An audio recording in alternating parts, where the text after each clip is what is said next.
Hi everyone, this is Priyanka, co-founders in Her Journeys, and today I want to address women, especially the girls, the young girls out there, because we want to acknowledge it or not. The fact is that out of every 5 women, 3 have been at some point in their life being molested or sexually abused.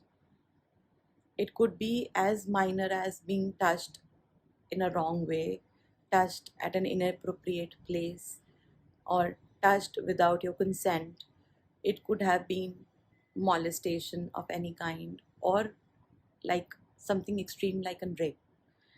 And the saddest part is that it happens most of the times, through the relatives, through the family friends, say uncles or cousins or very close family friends, and they victimize you. And in this situation, if you were very young and you did not even understand at that point of time what is sexual abuse, you end up feeling confused because sometimes a child associates that touch with love and affection extended towards the child.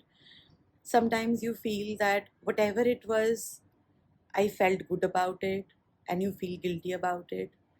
Um, Sometimes you are fearful that if you will tell it to your parents, as you know that it was not the right thing that happened with you, and you stop yourself from sharing it with your parents thinking that you will be blamed about it, या फिर लड़ाई झगड़ा होगा, relationships खराब होंगे, या मेरे parents मुझे क्या बोलेंगे, um, and you don't ever share it with anybody, and you like kind of bury it deep inside your subconscious mind.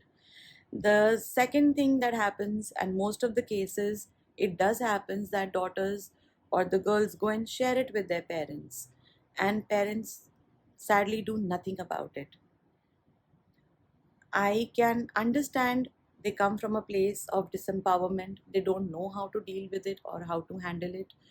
And also sometimes they feel that if they will share it or they'll talk about it or they'll confront the person who has done it with their daughter, so then उनकी बदनामी होगी, it will bring shame to their family, या फिर उनकी daughter की बदनामी होगी, what will people say about her.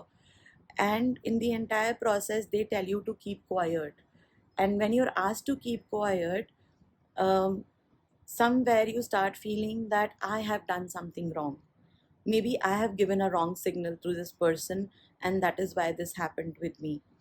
um, your mom or your dad would tell you that how to dress up now, how to behave now, and they'll be finding 10 faults in you to overcome their own guilt or frustration, and which actually leads you in a more darker space where you are not able to understand that what did I do to attract such kind of a person in my life who could abuse me like this.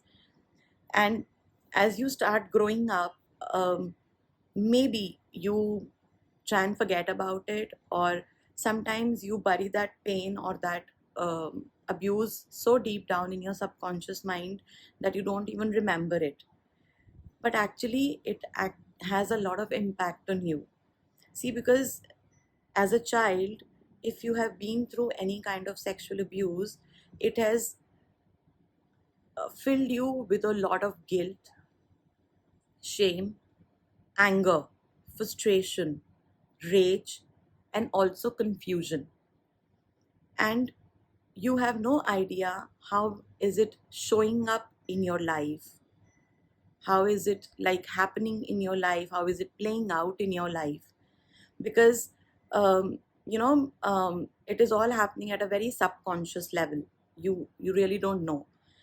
So what actually could happen is that you may develop an aversion towards sex, or you develop an overindulgence in sex. You may find it difficult to have good relationship with the opposite sex, or you would attract men in your life who, the good, you'll attract like the bad boys in your life who will use you and mistreat you. So there are a lot of things that can actually happen in the entire process when you have been through any kind of sexual abuse. And that is why when I'm holding this workshop for the young adults, for the the age group of say 15, 16 to 20, because I want to address this issue.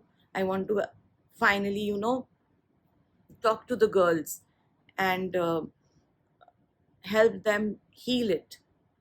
Because if we don't heal this part of our life, which is very important, we'll never be able to understand our sexuality, or we'll never be able to say have a happy, or a say a very fearless life. We'll always have apprehensions about our body, our image, our say physical body, or our sex life. And it's all going to gradually hamper our happiness and our well-being. See, because sexual abuse, if you're storing the guilt inside you, will also lead to a lot of issues related to your sacral chakra, your reproductive system. Usually I've seen that girls who have been through sexual abuse actually have the issues of PCOD, right? So it's important to heal that aspect. And I can completely understand that your parents wouldn't have understood you, or they would have asked you to keep quiet and hushed you, or you would have never been able to share it with your parents or with your friends.